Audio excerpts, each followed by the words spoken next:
An Australian politician may become the first person to sue the creators of ChatGPT due to the false allegations the tool made about the mayor. ChatGPT is a chatbot powered by artificial intelligence, and it caught the world's attention with its ability to instantly generate answers to any of your requests.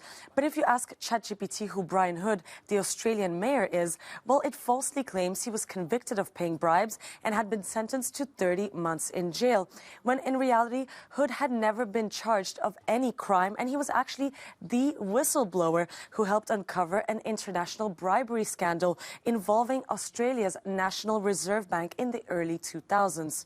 So when Brian Hood was alerted by his colleagues of these false allegations, well, he told Euronews that it caused him extreme distress, especially as an elected official. I was really shocked. I couldn't believe it. I had to read it and read it again and look at it and put in another inquiry because I just was not expecting it. Your reputation, your integrity, your standing is important to everybody. But when you're in those sorts of positions, then even more so, you're acutely aware of what people might think. This case is the latest example of a growing list of AI chatbots publishing false claims about people. One such recent example was when a chatbot recently invented a fake sexual harassment case involving a law professor in the United States, and it even cited a Washington Post article that never existed as its source.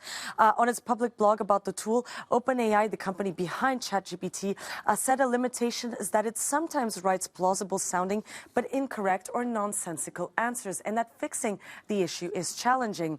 But for Brian Hood, this experience has eroded his trust in this artificial intelligence technology. It's all presented in a way that makes you believe that it's real and factual and trustworthy. There has to be more controls, more regulation. I think it's very urgent because it can really damage people's reputation completely falsely, or companies or organisations. If it can happen to me, it can happen to anybody. Brian Hood's lawyers have sent a letter of concern to the company behind ChatGPT, OpenAI. They now have until April 18th to respond and to fix these errors or face a possible defamation lawsuit. The Cube reached out to OpenAI, but they did not respond to our request for a comment.